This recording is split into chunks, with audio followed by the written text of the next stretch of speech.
Assalamualaikum warahmatullahi wabarakatuh. Alhamdulillahirrahmanirrahim. Gimana kabarnya ibu-ibu, bapak-bapak, teteh-teteh, semuanya? Semoga sehat selalu, amin ya rabbal alamin. Oke, kali ini kita akan menyimak kajian dari guru kita Ustadz Adi Hidayat, yang mana sangat bermanfaat ya kalau ilmu agama itu ya. Oke, kita langsung saja dah lihat kajian dari Ustadz Adi Hidayat.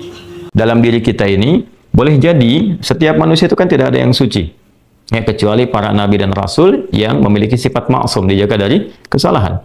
Boleh jadi saya, Anda, kita berbuat satu kesalahan, tapi rahmat Allah menjadikan kita itu mendapatkan fitrah untuk memperbaiki itu. Nah, ini yang nggak dimiliki oleh setan. Setan itu salah ya salah. Kan? Salah ya salah. Jadi ketika dia berusaha untuk mendapatkan rahmat Allah pun dengan taubat itu selalu terhambat dengan kesombongannya, istakbar itu. Ya, satu kali ditawari untuk bisa mendapatkan ampunan pun, ya lalu diberikan satu syarat untuk hormat kepada jasadnya Adam pun, kan, itu tetap kemudian dia abai. Sekali lagi saya ingatkan untuk menekankan bahwa kita ini tercipta sebagai manusia, bukan setan. Ya, sepanjang kita menyadari kita manusia dan berbuat salah, maka aktifkan sinyal taubat itu. Ya, sejak di era sebelumnya, bahkan di era Nabi Adam alaihissalam turun ke muka bumi, kemudian juga berkeluarga, ya risalah-risalah tentang taubat itu selalu kemudian disampaikan. Nah, di era Nabi Nuh alaihissalam, Rasul pertama. Jadi kalau Adam itu Nabi yang pertama, Nuh alaihissalam Rasul yang pertama. Umatnya salah. Maka dengan kasih Allah subhanahu wa ta'ala, diturunkanlah kemudian pengingat. Ya, lewat fitrah kemanusiaan ini. Lewat Nabi Nuh alaihissalam disampaikan, فَقُلْتُ اسْتَغْفِرُوا رَبَّكُمْ إِنَّهُ كَانَ غَفَّارًا. Ya, maka aku tegaskan kepada kalian, istaghfiru rabbakum, cepat istighfar, cepat balik lagi. Ambil kalimat-kalimat ampunan, ambil kalimat-kalimat tobat ya dari Allah Subhanahu wa taala, menggunakan Rabb tuh yang telah menciptamu, merawatmu, menyayangimu, mengingatkan. Jadi Rabb itu ada nilai-nilai rububiyah di dalamnya. Ya, ada sifat-sifat rububiyah. Ya, bukan sekedar mencipta, tapi juga merawat, memberikan perhatian, memberikan kebutuhan. Kalau dalam bahasa bebasnya Allah seakan ingin mengatakan, hei, aku kan yang cipta engkau, ya kan? Engkau berbuat salah, aku berikan kesempatan untuk saleh. Aku kirimkan di kalimat taubat, aku berikan kesempatan untuk memperbaiki diri. Kenapa engkau nggak ambil, ya kan? Ya, indah sekali gitu. Ya, aku ciptakan engkau salah, aku berikan jalan saleh. Kenapa ketika aku berikan jembatan untuk memperbaiki diri, engkau tidak ambil? Maka lewat Nabi Nuh alaihissalam, sejak di era kerasulan pertama itu diingatkan sampai nanti puncaknya di era Nabi Muhammad sallallahu alaihi wasallam. Faqultu astaghfiru rabbakum innahu kana ghaffara. Kata Nabi Nuh alaihissalam, aku tegaskan, innahu kana ghaffara. Sungguh Allah subhanahu wa ta'ala itu telah menetapkan pada dirinya bahwa ia maha mengampuni seluruh dosa-dosa. Jadi ada ghafir, ya, ada ghaffar, ada ghafur, dan nanti dilekatkan dengan rahim pada puncaknya. Ya. Misalnya di surat Ghafir, di ayat yang ketiga, Ghafirid dzambi wa qabilit taubi, itu menggunakan kata Ghafir. Lalu kalau kita jadikan superlatif, ya, dinaikkan lagi tingkatnya menjadi lebih banyak, terus mengampuni dosa, mengampuni lagi, itu dirubah kalimat dari Ghafir menjadi Ghaffar. Kalau tanpa batas diberikan kemudian sifat yang ketiga yaitu Ghafur. Ya, kalau hamba menyimpulkan apakah memang masih diterima, maka Allah turunkan puncaknya berupa sifat rahmatnya, Rahim. Qul ya ibadiyalladzina asrafu ala anfusihim la taqnatu min rahmatillah. Innallaha yaghfiru dzunuba jami'a. Quran surah ke-39 ayat 53. Balik ke sini. Ya, jadi ini gambaran yang pertama. Sejak di era kenabian turun yang Al-A'raf ayat 23 itu Rabbana zalamna anfusana, kan Nabi Adam alaihissalam mendapatkan kalimat itu. Lalu di era Nabi Nuh alaihissalam sebagai rasul pertama diingatkan juga dengan potensi sifat-sifat kebaikan ini yang menjadikan manusia tertuntun untuk senantiasa berbuat baik. Lalu apa sifat rahmatnya? Ya, jadi kalau kita kembalikan ke konstruksi Al-Baqarah ayat 37, tadi kan saya katakan di awal ya, Allah menegaskan seorang yang taubat ingin merubah dirinya dari salah menjadi saleh, bukan sekedar dituntun oleh Allah, tapi juga dipercikan kasih sayang Allah kepadanya. Rahmat Allah diberikan. Ya, kembali ke Quran surah kedua ayat 37 itu, fatalaqqa Adamu min rabbih kalimatin fataba alaihi innahu huwat tawwabur rahim. Jadi bukan tawwab saja, tapi rahim juga. Bukan sekedar Allah terima taubatnya, tapi kasih sayang Allah pun diberikan kepadanya. Nah, apa di antara jenis kasih sayang yang Allah berikan kepada seorang hamba yang mau taubat? Ya, maka diteruskan ayatnya sampai 12 di sini Imam Al-Bukhari menyantumkan di sini sampai ayat 12, yursilis samaa 'alaikum midrara wa yumdidkum bi amwalin wa banina wa yaj'al lakum jannatin wa yaj'al lakum anhara. Allahu akbar. Ya, justru di sini teman-teman sekalian, istighfar itu ya permohonan ampun kepada Allah Subhanahu wa taala, ya, permohonan rahmat Allah Subhanahu wa taala, kembali kepada Allah, mengoneksikan diri kita kepada yang maha baik, itu diantara percikannya adalah mendapatkan lapangan kebaikan. Yursilis samaa 'alaikum bidrara. Ya, walaupun Anda mendapatkan kesulitan dalam berkehidupan, bahkan yang sifatnya luas ya secara sosial, kalaupun tanahnya gersang, ya, kalaupun kemarau berkepanjangan, itu ternyata dengan satu daerah itu, satu desa itu, satu wilayah itu mengoneksikan diri mereka kepada Allah, beristighfar. Ini faedahnya istighfar. Dengan beristighfar kepada Allah, taubat dari maksiat, ternyata bisa mendatangkan rahmat bukan hanya untuk pribadinya, untuk satu wilayah. Ya, ini pelajaran dari Quran. Ya, Allah akan memberikan kesan begini, jangankan bagi setiap personalnya, setiap orangnya. Ya kan? Ada masalah sekampung pun, contohnya kekeringan misalnya, contohnya kemarau, lalu sekampung itu, ya, atau ada orang-orang soleh di situ yang membiasakan taubat kepada Allah, istighfar kepada Allah, mengoneksikan dirinya kepada Allah, ya kan? Itu luar biasa, percikan rahmat Allah. Ya, apa diantaranya? Yursilis sama ya 'alaikum midrara. Allah memerintahkan kepada langit itu untuk menurunkan hujan. Ya, dengan curah yang memberikan maslahat. Kemudian wa yumdidkum bi amwalin wa banina. Ya, lantas kemudian melapangkan kepada engkau urusan hartamu. Ya, bahkan memberkahi engkau dengan keturunan-keturunan yang baik. Jadi Masya Allah, ya, orang tua yang rajin istighfar, suami yang rajin istighfar, itu ternyata bukan sekedar menjadikan ia mendapatkan penerimaan taubat. Dia berhenti dari perbuatan maksiat, usaha-usaha yang tidak baik, dagang yang tidak benar, dengan perbuatan curang, ya, perbuatan menipu, perbuatan-perbuatan yang tidak elok, korupsi, jauhi potensi itu. Disogok dia hindari, diajak korupsi dia jauhi dan sebagainya. Lalu konsisten pada kebaikan dan dia isi dengan istighfar. Astaghfirullahaladzim, astaghfirullahaladzim, Rabbana zalamna anfusana wa illam taghfir lana wa tarhamna lanakunanna minal khasirin. Dia konsisten pada kebaikan itu, wa yumdidkum bi amwal. Allah akan lapangkan dia pada harta-harta yang lebih berkah. Allahu akbar. Ya, jadi diberikan kelapangan dulu pada dirinya, kemudian diberkahi hartanya. Jadi berapapun yang dia dapatkan, Allah berikan berkah padanya, sehingga dia merasakan kebahagiaan dengan harta itu. Kan ada orang yang merasa seperti kelihatan banyak, tapi tidak menikmatinya. Ya, baik itu boros, baik itu merasa kayaknya banyak tapi nggak kepake. Ya, barang-barang habis beli ini lagi, tapi memuaskan nafsunya saja. Ya, temannya ngajak begini, dia harus terpaksa beli, kadang-kadang ngutang, atau mungkin dia dapatkan sesuatu tapi jalan-jalan yang haram, jalan yang salah. Dia tidak menikmatinya, dan ini yang paling bahaya. Ya, ini yang paling bahaya. Lawan lapang kan sempit. Jadi hartanya kayak banyak, tapi menyempitkan kehidupan rumah tangganya.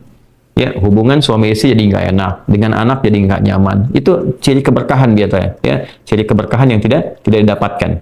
Jadi kalau berkah itu dapat, walaupun terlihat kuantitasnya nggak sama dengan orang, dia 100 juta, ini 1 juta, tapi kenikmatannya luar biasa.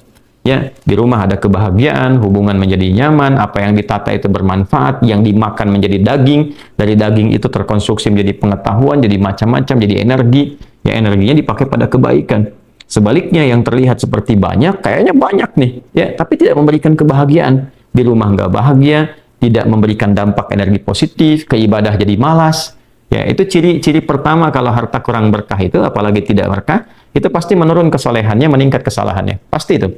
Ya, jadi mulai menurun nih, sholat mulai menurun, baca Quran mulai menurun. Nah, kesalahan mulai meningkat. Makan mulai salah, minum mulai salah. Yang tadinya minum yang baik-baik, sekarang minum yang tidak baik dan sebagainya. Nanti kalau sudah begini, pasti hubungan di rumah tangganya pun nggak akan jadi baik gitu.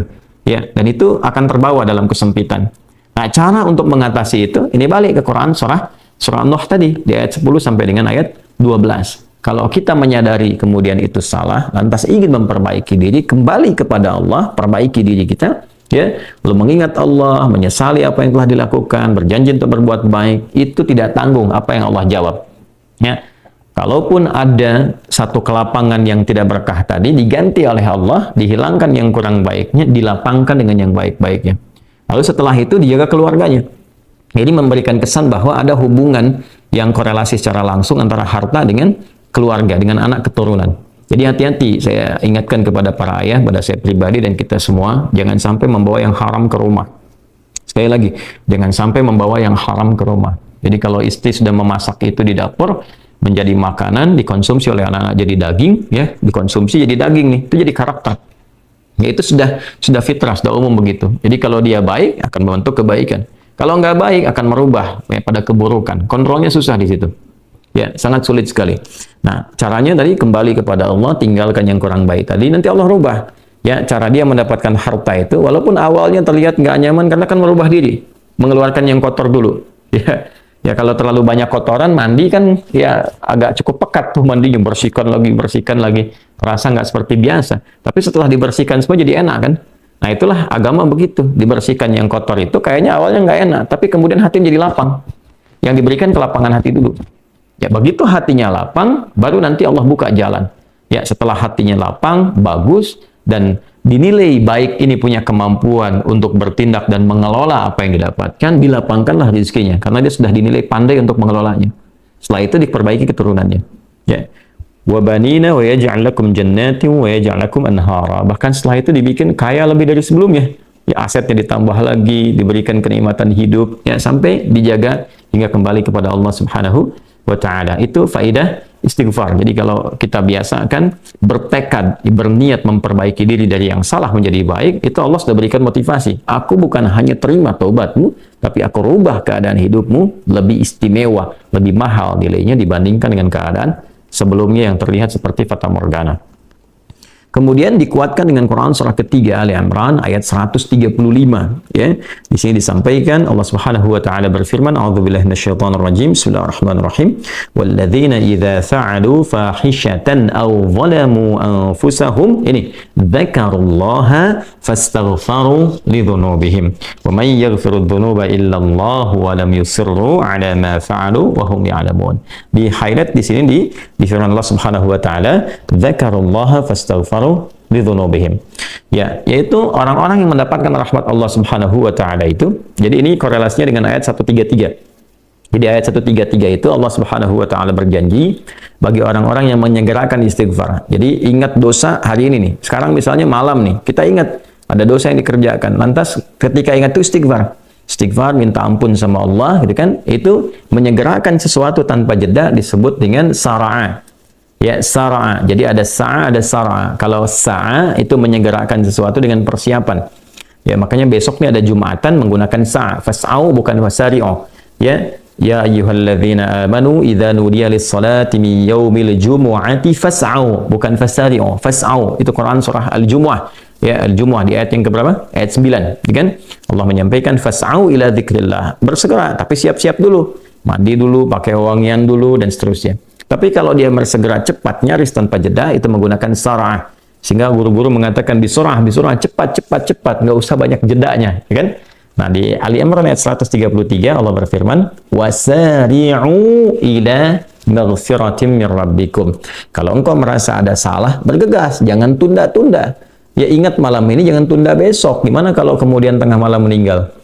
Ya, segera istighfari. Nah, orang yang menyegerakan istighfar saat ingat kesalahan, apa yang didapatkan? Wa jannatin arduhas samawati wal ardu uiddat lil muttaqin. Maka orang ini akan diberi harapan oleh Allah, ya diperkenankan untuk memohon, bahkan ketika pulang disiapkan surga untuknya seluas langit dan bumi. Dan itu bagian dari sifat takwa. Jadi takwa itu bukan sekedar amar ma'ruf. Saat Anda ingat sholat, Anda ingat puasa, ingat baca Quran. Tapi takwa juga ada bagiannya nahi mungkar. Saat Anda ingat salah, lalu Anda taubat. Ya, saat Anda ingat salah, Anda pengen jadi soleh. Saat Anda ingat maksiat, Anda ingin taubat. Itu bagian dari takwa. Nah, bagaimana kemudian cara mengimplementasikan itu semua? Nah, ini poinnya. Ya, walladzina idza fa'alu fahishatan aw zalamu anfusahum dzakarullaha fastaghfaru lidzunubihim. Itu orang-orang. Ini menggunakan, sering diterjemahkan dengan orang-orang yang, kan? Walladzina, alladzina disebutkan 1080 kali dalam Al-Quran setidaknya. Ya, mencakup semua tanpa batas. Laki-laki, perempuan, besar, kecil, tua, muda, punya jabatan, tak punya jabatan, semua tanpa kecuali. Artinya, semua orang dengan keadaannya berpotensi berbuat salah. Ya, kecuali tadi Nabi dan Rasul yang punya sifat maksum. Ya, Allah jaga dari kesalahan. Kita yang bukan Nabi, bukan Rasul, itu berpotensi salah. Apapun profesinya. Alhamdulillah, kita telah mendengarkan kajian dari Ustadz Adi Hidayat. Semoga kita semua selalu diampuni dosanya, dan semoga kita semua dimudahkan segala urusannya, teman-teman. Terima kasih ibu-ibu, bapak-bapak semuanya yang sudah nonton. Semoga sehat selalu, berkah-berkah. Assalamualaikum warahmatullahi wabarakatuh.